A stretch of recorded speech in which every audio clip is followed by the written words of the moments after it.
2, 1. Go ahead. My name is Henry Lustiger-Thaler. This is a joint interview by the United States Holocaust Memorial Museum and the Kleiman Family Holocaust Education Center.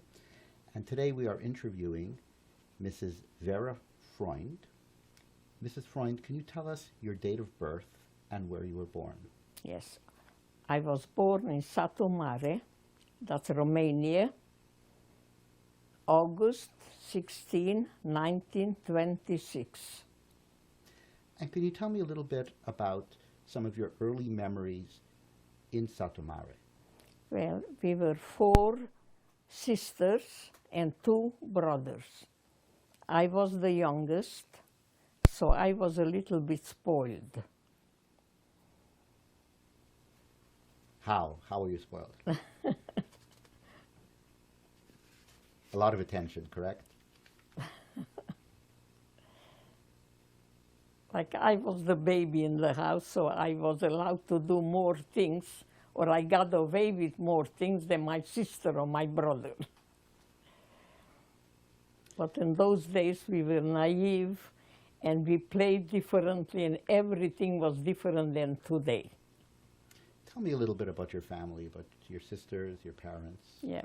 My older sister was Yahchu. She got married and she moved to Arad.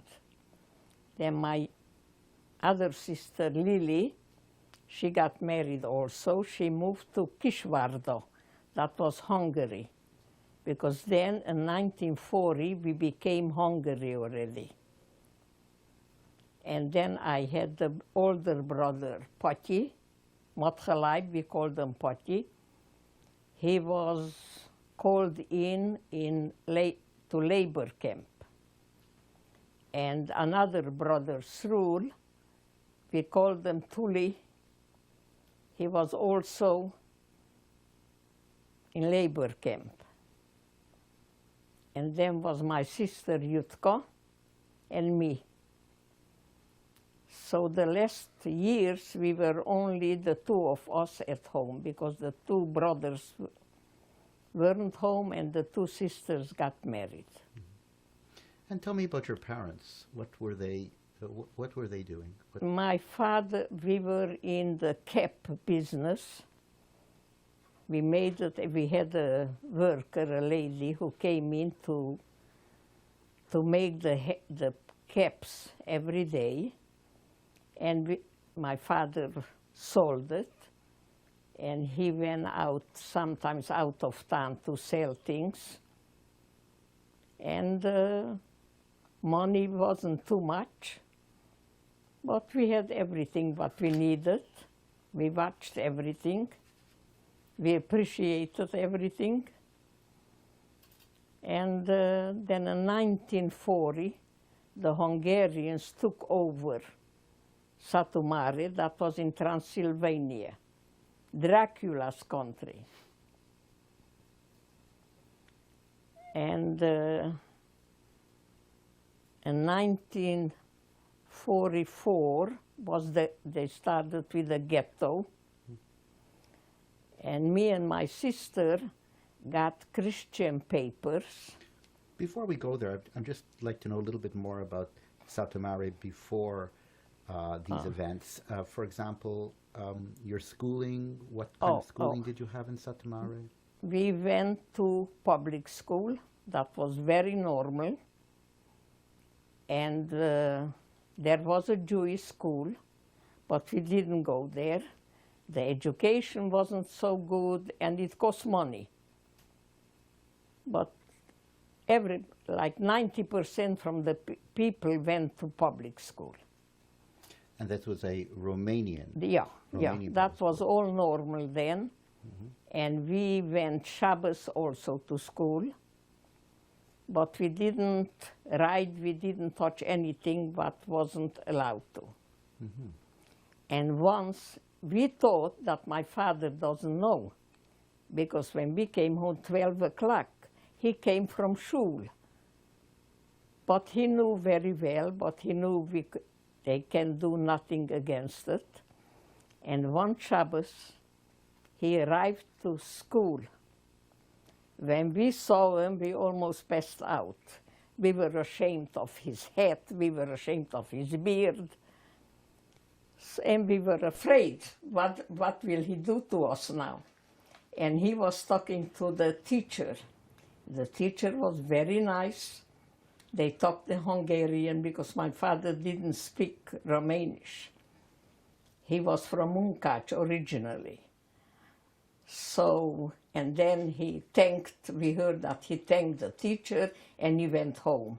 And we came home, he didn't say a word. But later on he said that, you saw me that I talked to your teacher. And she assured me that you don't do anything what's against the Jewish law. So from then on we went normally, we went anyway, but we went with a lighter heart that we don't have to hide anymore. And a Jewish education? Did you... and then there was a Rebbe, we called him the Mokush Rebbe. He had a daughter who who gave a few hours a week. We learned Ivra, and how we daven Friday evening or Shabbos in the morning, but nothing else. So we went there, and we learned how to daven, and that was our Jewish education. We just knew at home that you are not allowed to do this or you are not allowed to do that. But it was never explained why not. So we took it as is, and that was that. And then when things started to change? And then things started to change. By the Hungarians it was already very bad. They took away from the Jews how do I say, everybody had to have a permit when you did something. From the Jews they started to take away the permits. Lots of stores had to be closed. The antisemitism was tremendous. And then they started with the ghetto. When you said the anti-Semitism was tremendous, what experiences did you have or did you see of the anti-Semitism around you? What did you see that was the anti-Semitism that you mentioned? Oh, we were afraid to go like in the evening on the street because we were afraid of the Schutzem, as they were called, because they pulled our hair. So they made us trouble. And they started to yell after you, "Bitter Žido," like stinking Jew. But life went on, because nobody believed what really could happen. Nobody knew about it. And then, like in 1944, Polish refugees came. And we talked to them. They were young boys. And we were talking to them, and they told us what happened in Poland. So we went home, and we told our parents. They said, "Don't you dare to talk to this guy again. He's a terrible liar. This is impossible it should happen what he says." Nobody believed. It wasn't only our parents, it was in the city, all over. We ever heard what happened there, nobody wanted to even think about it that could be true. What did these boys tell you? What did these Polish boys tell you? They told us that about the ghetto, and they told us that they are taken away somewhere to a working camp, but they don't believe it. And they killed lots of innocent people. So they told us such horror stories, what nobody believed. And then they came up with a different story the parents, that the Polish were against the Germans. That's why they had a war also for a few weeks.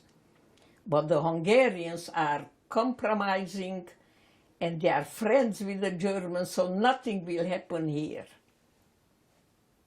They were very smart and intelligent people, but they just couldn't believe it, And they didn't even think about it, that 5% maybe something is true.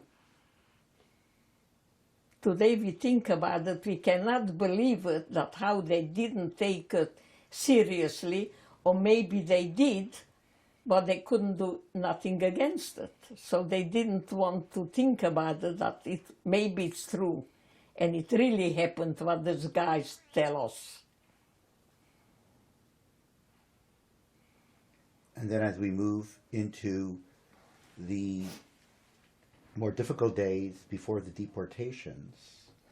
And then me and my sister, we went with the Christian papers, we went to Cluj, that was Klausenburg. We were supposed to meet there somebody who will take us to Romania, to my sister. But we didn't meet them, so we came back to Satu Mare. The ghetto was on already, so we didn't know where to go and what to do. We had some money, so we checked into a hotel, and of course a 5-star hotel. So it didn't take 2 or 3 hours. They knocked on our door, and from the police they came, and they arrested us. You had Christian papers at this time? Yes, they didn't even look at the papers. They started to talk to us, and they looked at us. They saw that we are what we are. Oh yes, and in the lobby we met 2 boys. One was our cousin and a friend of his. They were, of course, they didn't wear anything on their heads, and they had black armbands. They wanted to pass also as Christian boys. And they said later, a year later, when we met again, that they saw that when we checked in, when we went to our room, the guy by the desk picked up the phone. So they figured it out right away that they called the police. And when they saw that the police are coming, they jumped out at the window. And they disappeared, and they were never caught. So that's all we got to know after the war when we met again. So they took us to jail, and we were in jail for 3 weeks. And when the ghetto was finished... Can you explain that time in jail? You were... In jail? Nothing. We other, met other refugees? We met another 3 or 4 Jewish girls with the same story like we had. And we were with some prostitutes and after we didn't eat nothing because there wasn't kosher, of course. So we ate the bread and black coffee. So we survived. That was nothing. And then they took us to the ghetto when the last transport was ready to be taken. Which ghetto was this? In Satu Mare. It was Nagyvárad. So from there we were deported, and that was it. Can you tell me a little bit about that day of the deportation? Just your own, your sentiments, your thoughts. I really don't remember. I know we were in the ghetto, and then we got a little bit smarter because we talked to people and they knew already what happened to the people who left already. They said that they took them to labor camps and they will work, and you have to behave, and then everything will be all right.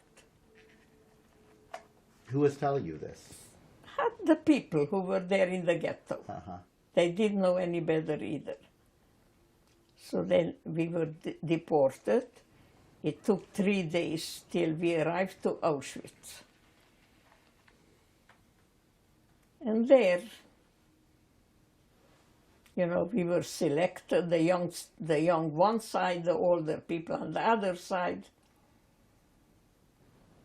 We stayed there, I don't even remember, about two or 3 weeks in Auschwitz. And from there we went to different camps. Small ones, Dundaga, I remember, we did nothing there. After a few days, they took us to Danzig, Stuffhof. Danzig was by the German-Polish border. Stuffhof was a miserable camp. Everybody had a belt, a stripe. They hit you for no reason whatsoever. There was two capos, the famous ones. Max was his name, a German guy. They said they took him out from jail, he was a murderer. And there was Barbara, a Ukrainian. They were like animals and they treated us like animals. But the cabbage soup was very good. They had once a day cabbage soup. It was full with cabbage, and that gave us something. And they said, after the war, who got liberated there, they hung the Häftlingen, hung Max and Barbara together. They were hanged because they were miserable. From Stutthof we went to Riga. That was Kaiserwald, also a camp. There we saw the first men after like 3 months. We never saw men around. Jewish men, we were talking to them over a fence.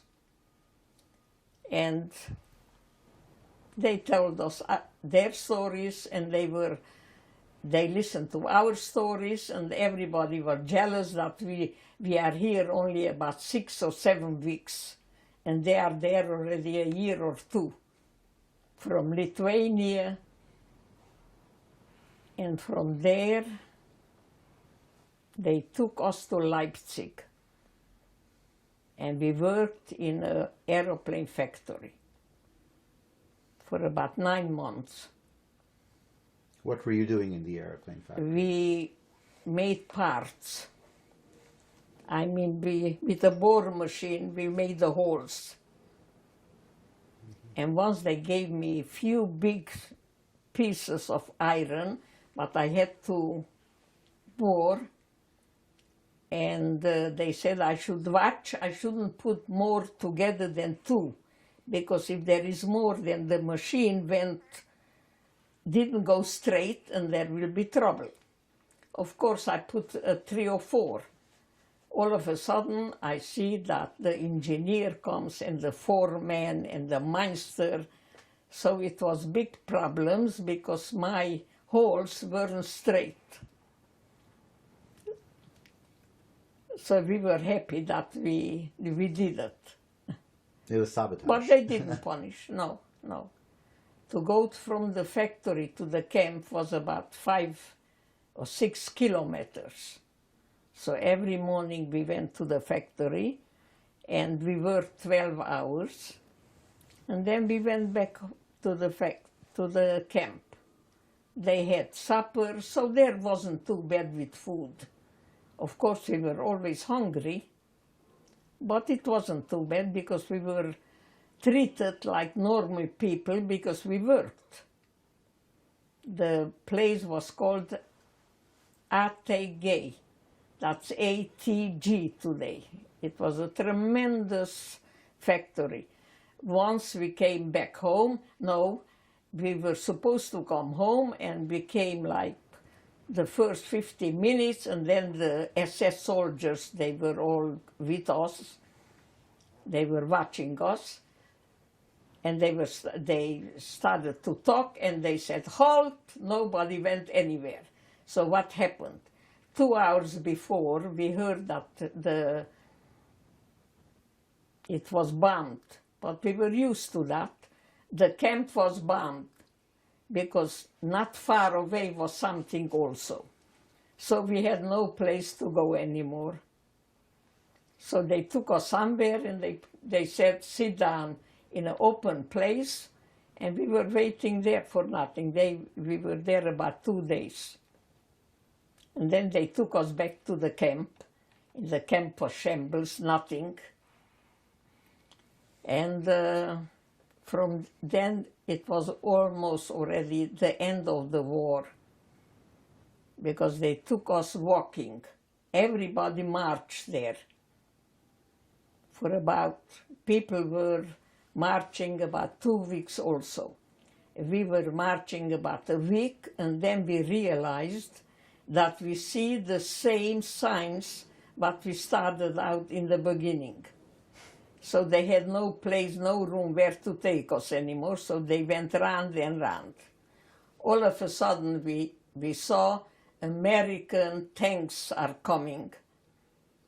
And first we saw that the guards all disappeared. So we didn't know what happened. So then when we realized that we are by ourselves without the guards, we saw the American tanks and the American cars and jeeps. So they jumped out from their place and they came to talk to us, so nobody talked English. So we started to, little bit they called somebody who spoke Yiddish. So they said German. We said, yeah, German, we talked. So then by the end, when they brought this guy, we realized that he speaks Yiddish. So we spoke Yiddish and we told them what we are and who we are. And they took us to a factory and they left. They took us to a factory like to a hotel. And they brought us, a few hours later, they brought us food. And they started to treat us like normal human beings. So the Americans were the best. And that was Wurzen, the name of the city. Where you were liberated. Yes, where we were liberated. And we were there about, I don't even remember, 3 or 4 weeks. We got food all the time. And the doctor came, so we started to feel like human beings again. And then we were looking for a train for something to get home. So we went to the train station, and first we were afraid to walk out because we weren't used to anymore to walk out on the street. So we went to the train station, and wherever a train went, we hopped on it and we went. And we arrived like 2 or 3 days later to Budapest. And in Budapest, we went into the train, and as I remember correctly, the guy who sells the ticket, the guy, came to show our tickets. And we looked at him like, this guy is crazy. We said, what ticket? He said, what do you mean you have to have a ticket on the train? So we didn't even answer, and we started to laugh.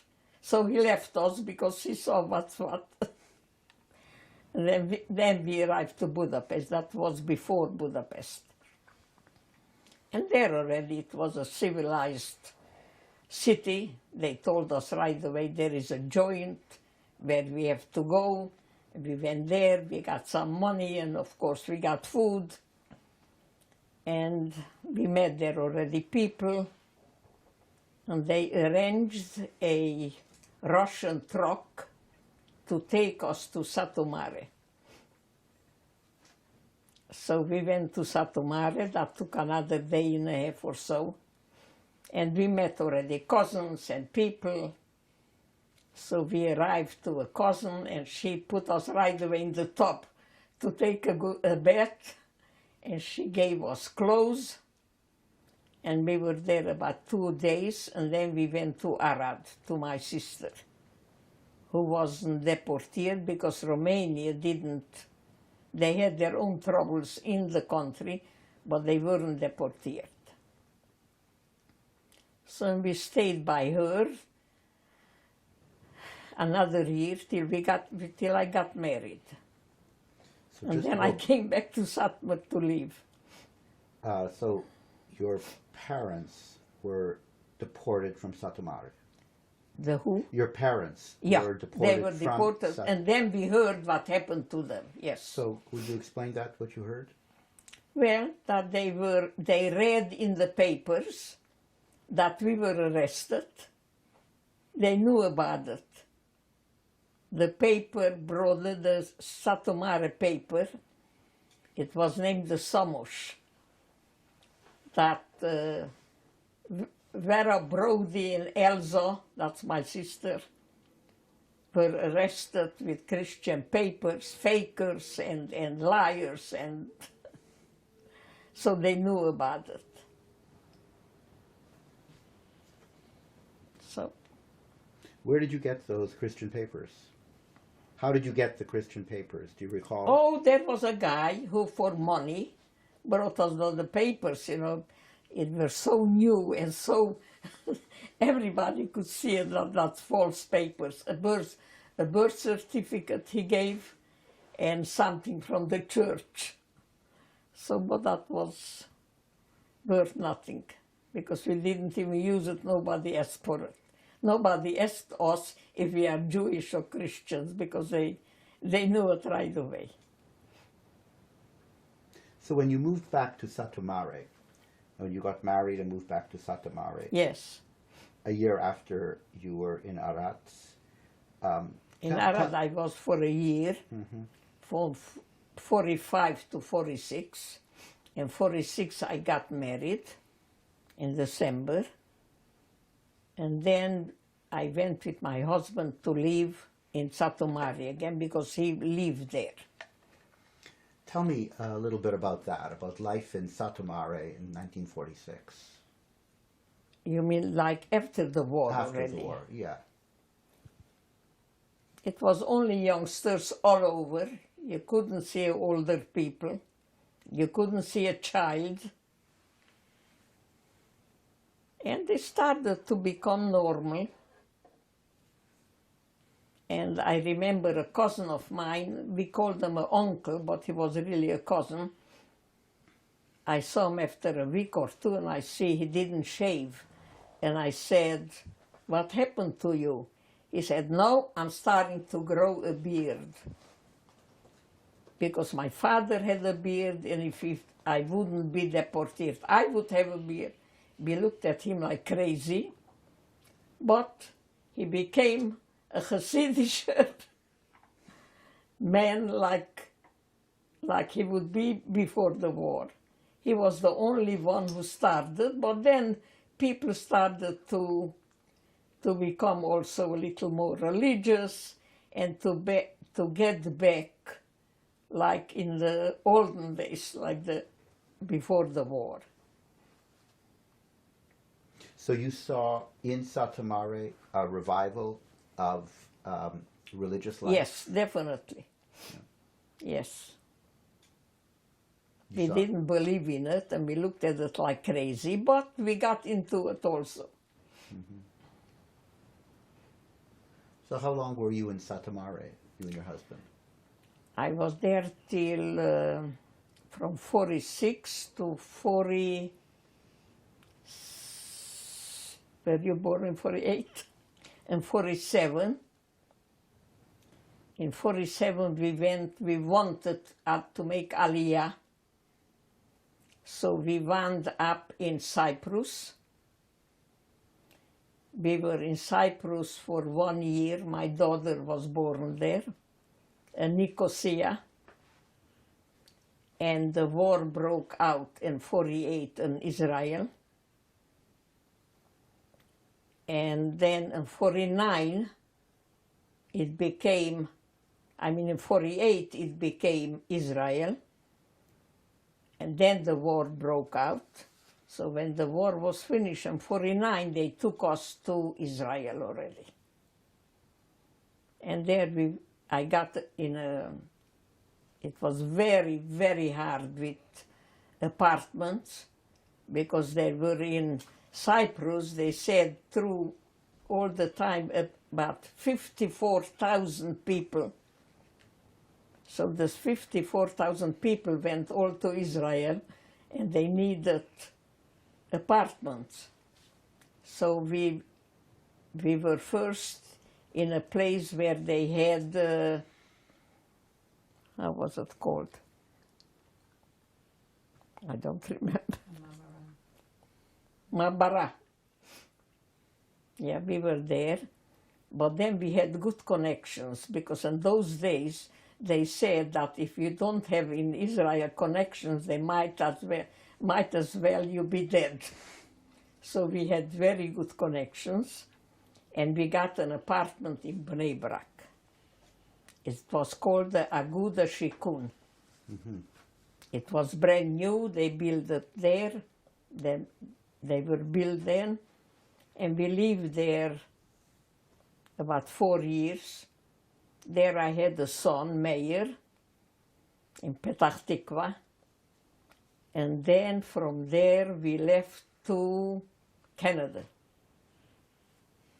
Because my sister in Canada and my sisters here, they couldn't take it that we shouldn't be there, because I was the only one who had the children.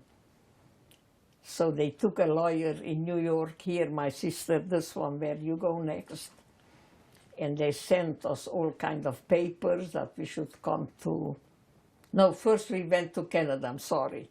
Where in Canada? From my sister, yes, in Montreal, for 4 years. And from there, we came here to New York. And that was in 1957. I had another son, Chaim, my youngest. And since then, we are here. And that's the end of my story. Here I had also, yeah, I said. So I have 3 children, but they give me all big nachas. And they were born in 3 different places. One is a British subject, she was called, and a Montrealer, and no, a Israeli, and a New Yorker. And lots of grandchildren? Grandchildren keine horror. I have 9, and I have 26 great-grandchildren. They are all adorable, and I love them. And they call me Bobby, and we are very friendly, very good together when I see them. You have an interesting story that you were mentioning to me earlier about some candle holders. That what we're going to do is we're going to stop the tape now, and we're going to just set up the candle holders, and you could speak about them in a couple of moments. Oh. Okay, so we'll stop the tape now, and we'll have a look at the candle holders. Okay, about the candles. Yes. 2, 1, go ahead. Mrs. Freund, Yes. if you would tell us a little bit about these candlesticks and their story. Yes, there is a story. I don't know how my sister in Arad got to know that my mother threw in the fountain this pair of candelabras and some silver, no, HASAG cutlery. So she heard about it. I said, I still don't know how, because we didn't know about it. We weren't there. You know, at home everything was very precious. So she tried to save the candelabras. So she threw it. We had an open fountain in the yard, in the backyard, like everybody else. And after the war, when my sister knew about it, she came from Arad to Satu Mare, and she hired somebody to go down in the fountain, and he did, and he saved us 2 candelabras, and I think 2 spoons, silver spoons. It was all broken, so she took it to a silversmith to fix it, and the silversmith said, Mrs. Wurzberger, I would sell you a new pair, nicer and better, then this will cost you to repair. She said, no, I'm not interested in a new one. I want this. So they repaired it. And she had it. Of course, she used it every time when she wanted to, Friday evenings and wanted. And she passed away a few years ago.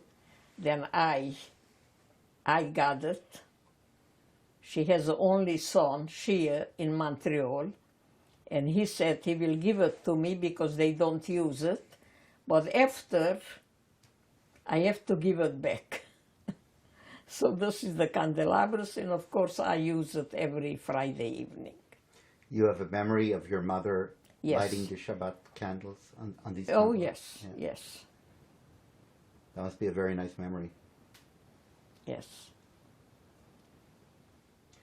And when my older brother was taken to the labor camp and they took him to Ukraine, my mother was depressed and my father, we didn't understand it as much because we were young.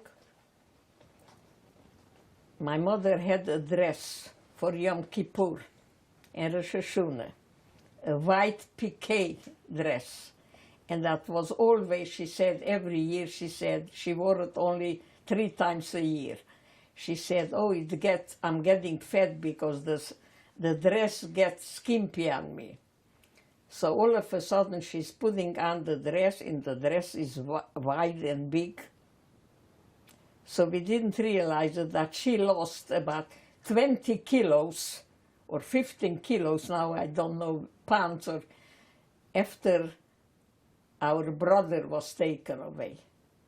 Because she never talked about it, I mean, where he is or what he is or whatever, but she couldn't take it, so she lost weight.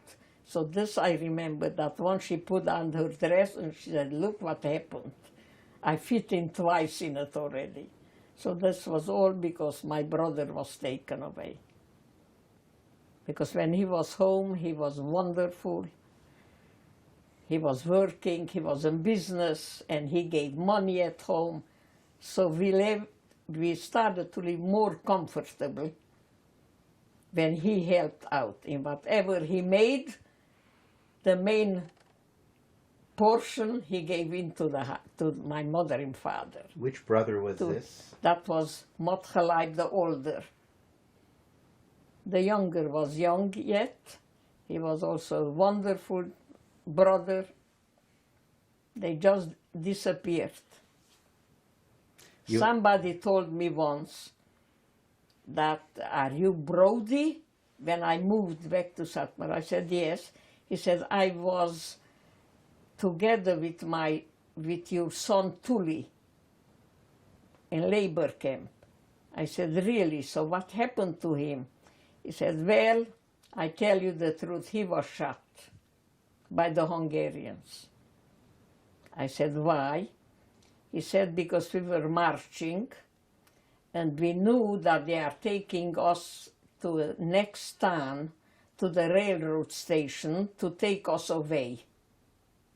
He said then, they didn't know then, he said, about Auschwitz. They said they take us away to a Vernichtung camp. So lots of boys ran away during the night here and there, and they disappeared. And he ran away also, but he was caught. And he was shot. So that's what I heard. And then this guy, I never saw him again either. But that's what he told me, that's what happened to my brother Tuli. And the other brother, you have no idea what happened to? No, and the other brother was in Ukraine. They went to Ukraine, 3 cousins with the same name. And 2 came home, that was before the ghetto started. And one came to my mother to talk to us, and my mother, I remember, she was crying, and she told them, so tell me, Leipzig, the truth, what happened? And he said that he ran over to the Russians, because it was in Ukraine, and my mother didn't believe him. He said, tell me the truth. He said, Tante, I can't tell you anything else. He ran over to the Russians. But it looks like it wasn't true because we never heard from him again. We heard about the brother-in-law. That was my husband's brother, after 18 years, that I told before. We started to send them packages and money, and then we visited him. We went a few times with my husband to Moscow. Will you go into that story a little bit more, how you found him in Kazakhstan? Well, he was a Romanian soldier in Bessarabia. And we're speaking about, who is this again? This was my husband's brother. Yes. And the Russians took over this part of Romania, Bessarabia, and he became a prisoner.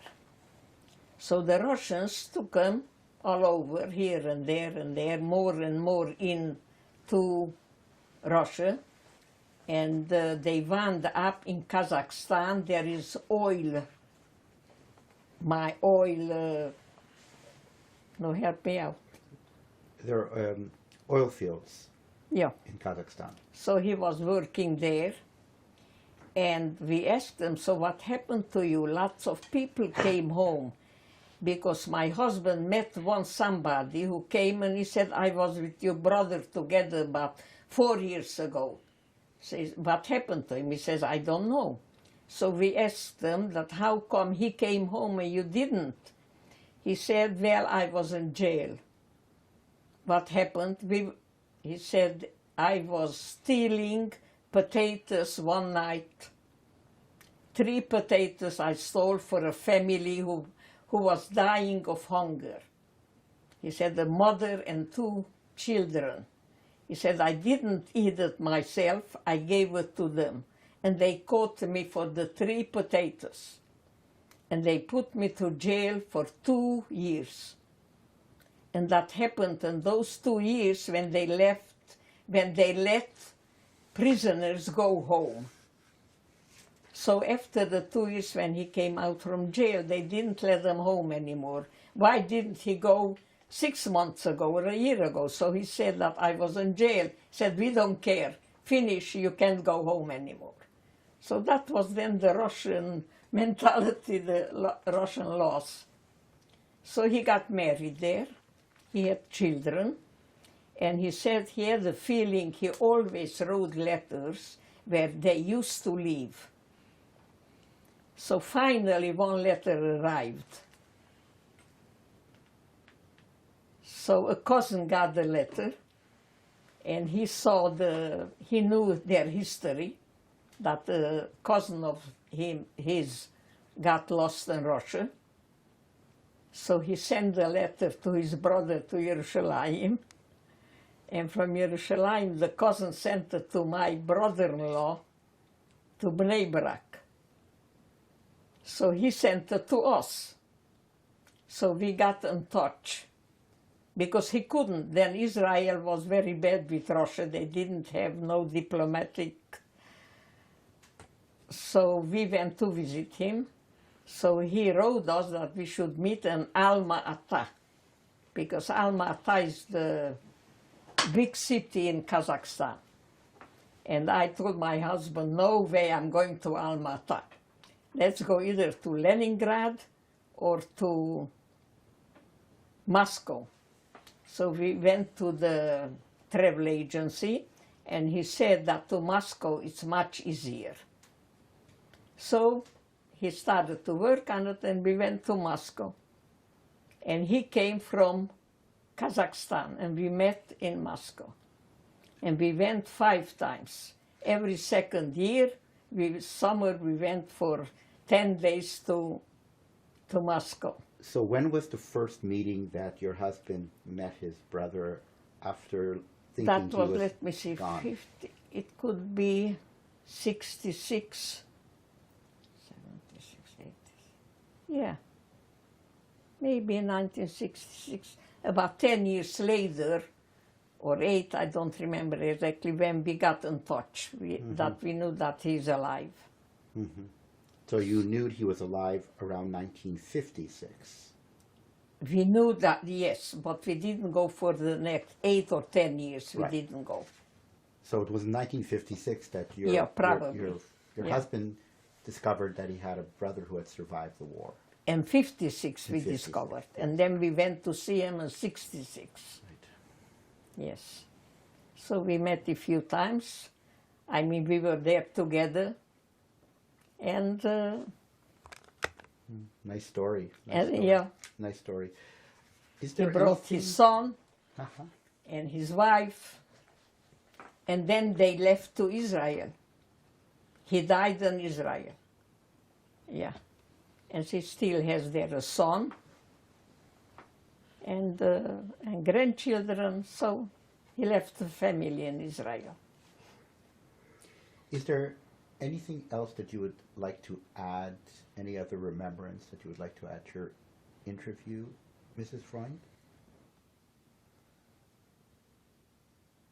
I really can't recall anything what's worthwhile. Okay, we can close it down then. I don't know. I never went back to Satu Mare, that's for sure. I have lots of friends. I have one friend, she's talking about Satu Mare like it was heaven. And I said nothing.